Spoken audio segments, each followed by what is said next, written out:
Sous l'effort de la tempête, quand tous ont courbé le front, quand tous ont courbé le front, seul debout dressant la tête, je vous vois, fiers compagnons, Vendéens, marchons au feu sans effroi, mourons pour Dieu, pour le roi, marchons au feu sans effroi, vive le roi, vive Dieu, vive Dieu, vive le roi. Chers amis, bonjour, ici le colonel Vonhagen, et j'ai envie de répondre à la vidéo de Nous voulons vivre.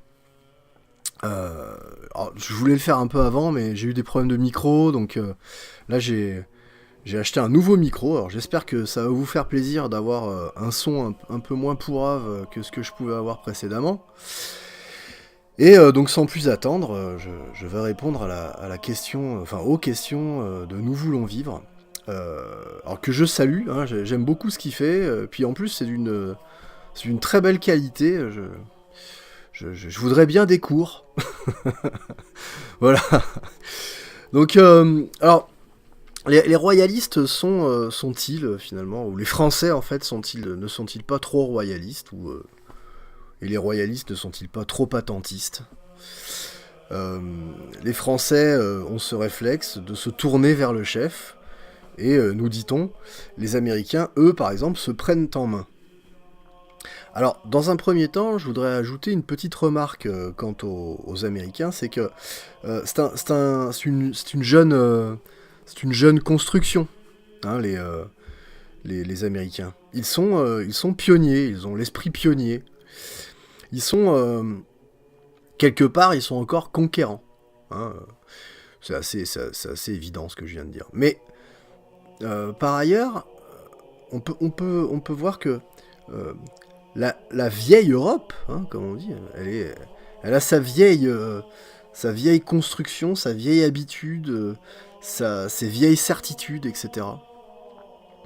Qui sont en plus de cela malmenées pour créer ce que je trouve être un cocktail plutôt délétère, qui est donc cette espèce d'attentisme. Je suis assez d'accord, mais c'est vrai que je l'expliquerai peut-être différemment, c'est-à-dire je ne pense pas que cette espèce d'attentisme ou cette torpeur soit due à la nature profonde des Français ou des royalistes, mais plutôt à cause de la construction philosophique qu'il y a derrière la République.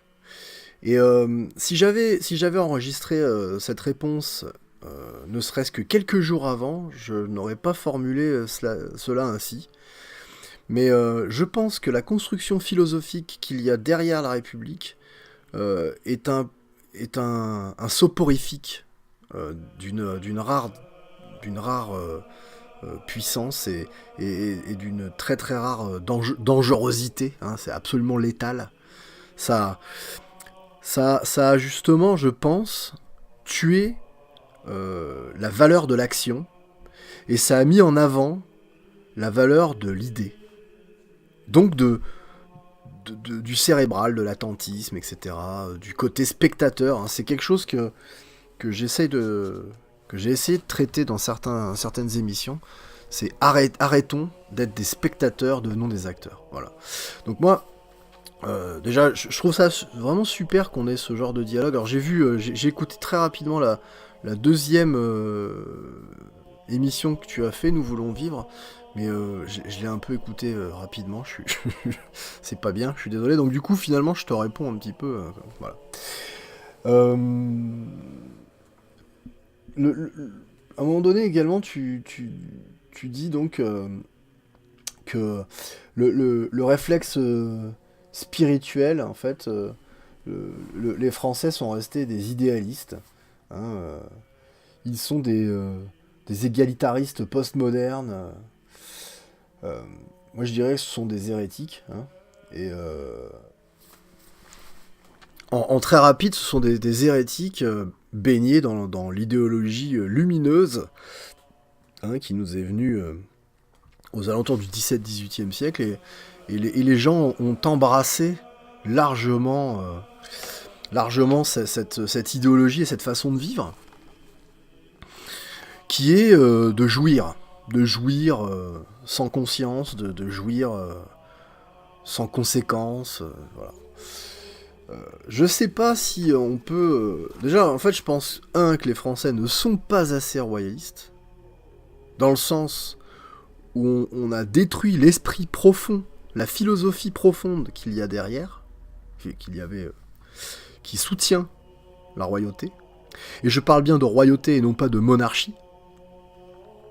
Ensuite, les mœurs, la spiritualité ayant totalement disparu, je ne pense pas que les Français, à l'heure actuelle, peut-être que profondément, oui, ils pourraient être idéalistes.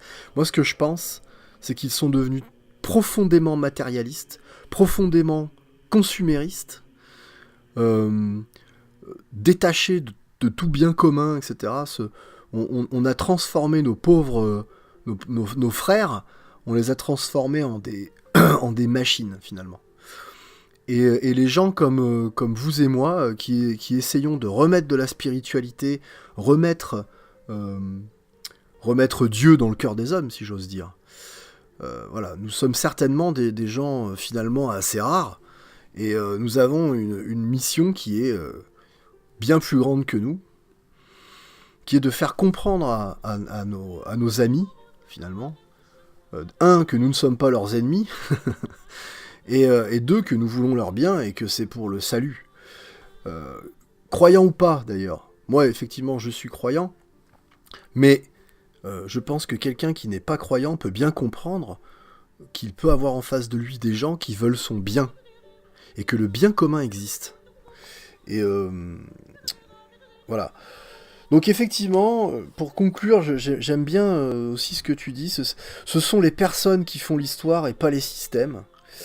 Bon, après, le truc sur les fonctionnaires et les militaires dans le royalisme, je peux difficilement en parler parce que j'ai pas de recul du tout là-dessus. Moi, en tout cas, je ne suis ni fonctionnaire ni militaire, bien que je me fasse appeler le colonel Von Hagen, mais c'est un surnom que j'ai volontairement mis en place parce que j'estime, comme au XVIIIe siècle, que je peux être propriétaire de mon régiment. Nous sommes en guerre, et nous sommes en guerre contre les ennemis, contre l'anti-France. Donc je me targue de vouloir mener les troupes au combat. Ensuite, ouais, les personnes font l'histoire. Je suis d'accord, il faut l'incarner, il faut incarner en fait, il faut incarner une lutte, etc. Et je pense que des gens comme toi, comme moi, ou comme Alexandre, bon, à mon humble niveau, parce que j'ai un impact qui est tout à fait minime, nous sommes des gens qui pouvons faire avancer les choses et puis transmettre des valeurs à d'autres personnes, etc. Donc moi, en tout cas, de mon point de vue, je ne me sens pas être un attentiste, et j'engage tous les gens que je peux rencontrer à reprendre la foi, à y aller avec enthousiasme, à être enthousiaste, à foncer dans la bataille, le cœur plein de joie. Voilà. Donc je te remercie de m'avoir donné l'occasion d'exprimer ces idées-là. J'espère que cette réponse sera intéressante et donnera lieu à des réflexions. Je vais rester bassement matériel. Si vous voulez me soutenir, vous pouvez mettre des pouces, partager ce que je raconte. Je pense que le message du royalisme et une certaine philosophie doivent être largement diffusés auprès de nos frères humains. C'est marrant, frères humains, je viens en paix. Bon, bref. Et voilà, donc je vous souhaite une excellente journée. Je vous dis vive le roi, vive la France et soyez royalistes.